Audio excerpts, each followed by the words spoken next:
Hi friends. ये 7-8 साल पहले की बात है कि मैं एक बार रायपुर गया हुआ था। रायपुर दोस्तों एक हमारे देश का एक प्रदेश है, छत्तीसगढ़ वहाँ की कैपिटल है। तो वहाँ मैं एक बहुत बड़ी फैक्ट्री के अंदर गया था। वहाँ जो फैक्ट्री थी वो फाउंड्री थी। फाउंड्री जो होती है उसके अंदर जो लोहा होता है, लोहे को पिघला के पुर्जे वगैरह बनाए जाते हैं। और बड़ा को भट्ठी वगैरह, बहुत गर्मी का काम होता है। भट्ठी चलती है, इलेक्ट्रिक फर्नेस होती है या कोयले से चलती है। खैर चलो, एनीवे मेरी उससे जो उनके जो मालिक थे उनके साथ मुलाकात थी। तो उनके साथ मेरी बातचीत चल रही थी। वहाँ काफ़ी लेयर मोड में मैं उनका क्योंकि गेस्ट था, काफ़ी बड़े बड़े आराम से लेयर मोड में बातचीत हो रही थी। तो उनके मैं पर्सनल जो उनका कैबिन होता है उसके अंदर बैठा हुआ था। इतनी देर में क्या हुआ कि वो जो एमडी थे वो कंपनी के, जिनके कैबिन में मैं बैठा हुआ था, तो उनका एयर कंडीशन कैबिन था और उसके अंदर कोई भी वर्कर ऐसे जल्दी जल्दी आ नहीं सकता उनकी परमिशन के बगैर। तो इतनी देर में क्या हुआ कि किसी ने दरवाज़ा खोला तो उनकी फैक्ट्री का जो एक फोरमैन था वो एकदम अंदर आ गया। उसने कहा, सर 500 सेठ जी 500 रुपये दे दो। उसने कहा 500 रुपये क्या करना? कहता जी 500 रुपये जी लोगों ने आज टारगेट पूरा कर दिया है। इन लोगों मतलब कि अपने जो वर्कर है उनके बारे में बता रहा था कि इन लोगों ने आज का जो टारगेट इनको दिया था 10 टन की प्रोडक्शन करनी है, वो इन्होंने टारगेट आज पूरा कर दिया है। इन लोगों को मैंने वैसे कह दिया था जिस दिन आप टारगेट पूरा कर दोगे तो आपको मैं 500 रुपये के लड्डू भी खिलाऊंगा और चाय भी पिलाऊंगा। सेठ था वो बड़ा खुश हुआ। उन्होंने जेब अपनी पॉकेट से 500 रुपये निकाला और उसको जो फोरमैन था उसको दे दिया। कहता ठीक है मिश्रा जी, ठीक है, जाके उनको लड्डू खिलाओ चाय पिलाओ। तो जब वो मिश्रा जी जो है, जो उनका फोरमैन था, बाहर जा ही रहा था, दरवाजे के पास पहुँचे था, तो फिर जो सेठ जी ने दोबारा फिर उसको आवाज़ लगाई। कहता अरे मिश्रा जी, इनको ऐसे ही लड्डू खिलाते जाइए, लड्डू खिलाते जाइए, चाय पिलाते जाइए और प्रोडक्शन करवाते जाइए। ऐसे ही इनको लड्डू खिला खिला के, चाय पिला पिला के प्रोडक्शन करवाते रहिए। तो मिश्रा ने कहा ठीक है साहब। वो चला गया मिश्रा जी।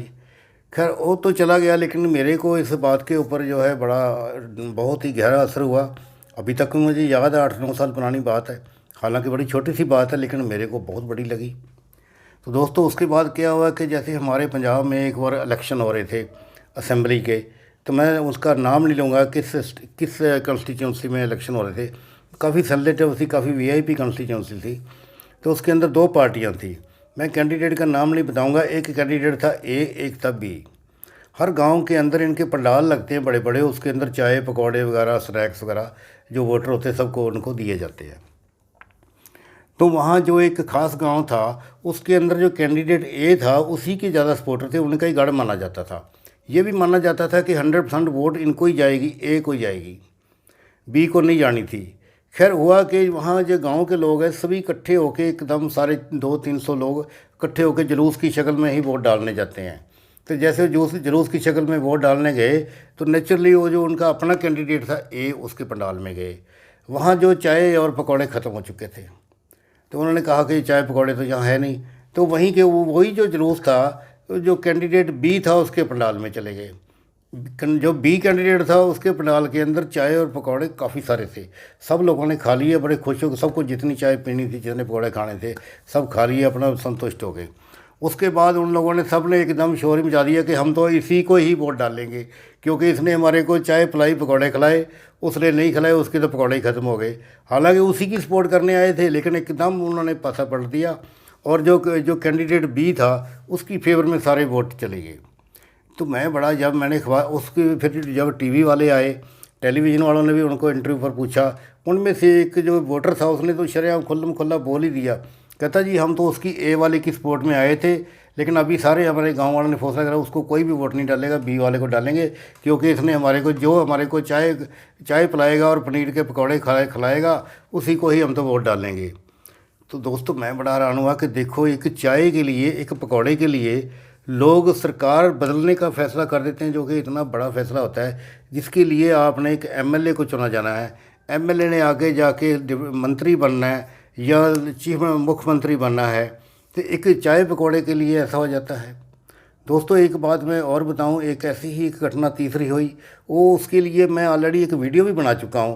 वो वीडियो का लिंक मैं आपको इस स्क्रीन में बता देता हूं, वो वीडियो ज़रूर देखना। उसके अंदर क्या था कि एक बुज़ुर्ग आदमी खूंटे वाला बस के अंदर बैठा सफ़र कर रहा था। खूंटा उसने ऐसे बस में गाड़ा हुआ था और जैसे आगे जाके बस रुकी बीच में मिडल पॉइंट पे, तो सभी लोग चाय पीने के लिए, खाना खाने के लिए उतर गए, लेकिन वो नहीं उतरा।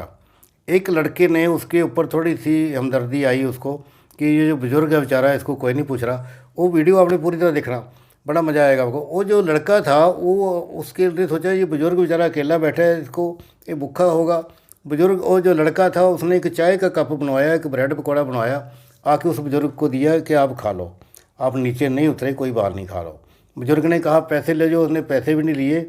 उसके बाद बस चली तो जो बुज़ुर्ग था बहुत खुश हुआ, बुढ़ा बाबा। उसने उसको कहा तुम कौन से गांव के रहने वाले हो, तुम्हारा नाम क्या है, तुम्हारे बाप का नाम क्या है। तो उसने वो जो बाबा था, बाबे की जो ग्रैंड डॉटर थी, पुत्री पंजाबी में बोलते हैं, उसके लड़के की लड़की, वो कनाडा में सिटीजन थी, उसके लिए लड़का इंडिया में देख रहे थे। तो उसने वहाँ से अपने लड़के को कनाडा से बुला लिया कि जो उसके लड़के ने कनाडा से फ़ोन किया था कि मेरी इस लड़की के लिए लड़का इंडिया में ही देखना। तो वो कहता मैंने लड़का इंडिया में देख लिया, अभी तुम आ जाओ। बुज़ुर्ग ने कहा, बुज़ुर्ग ने कह दिया कि मैंने लड़के से इतना खुश हुआ कि उसने अपने लड़के को बोला कि मैंने लड़का देख लिया है। वो उसका जो लड़का था कनाडा से आया 2-3 दिन में, उसके गांव में गए, उसके फादर को बोला कि तुम्हारे लड़के का रिश्ता हमारी लड़की के लिए चाहिए, हम इसको कनाडा लेके जाएंगे। ना वो लड़का पढ़ा लिखा था, ना उनके पास पढ़ने लिखने के पैसे थे, ना आईलेट करने के पैसे थे। वो बग़ैर किसी आईलेट के, बग़ैर किसी पैसे के, बग़ैर स्टूडेंट वीज़ा के, बग़ैर PR के, सीधा फ्री ऑफ कॉस्ट एक 10 रुपये की चाय पिलाने के बदले में, एक ब्रेड पकौड़ा खिलाने के बदले में वो लड़का कनाडा पहुंच गया। सो दोस्तों, मैं खुद भी चाय का भूखा हूँ।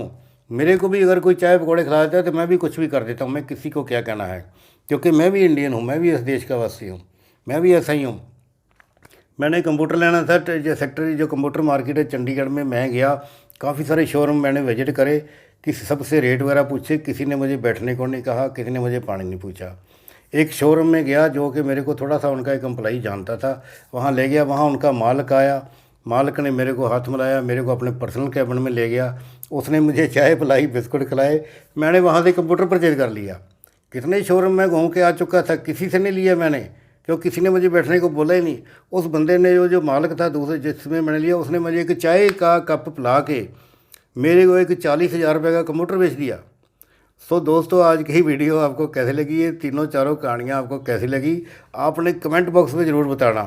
अगर आपको वीडियो अच्छी लगी तो लाइक तो कर ही दोगे। ऐसी मैं रियल स्टेट की वीडियोस बेसिकली इस चैनल पर देता रहता हूँ। इस चैनल पर रियल स्टेट के बारे में, प्रॉपर्टी के बारे में, न्यू बिजनेस आइडियाज़ के बारे में, या ऐसी जो कहानियाँ जो मैं आज आपको सुनाई, ऐसी कहानियाँ जो है, ऐसे जिनका मेरे माइंड के ऊपर बहुत गहरा डीप असर होता है, वो मैं आपको सुनाता रहता हूँ। अगर ऐसे आप सुनना चाहते हो मेरे को इस वीडियो पर, इस चैनल पर, तो मेरे इस चैनल को सब्सक्राइब भी कर देना।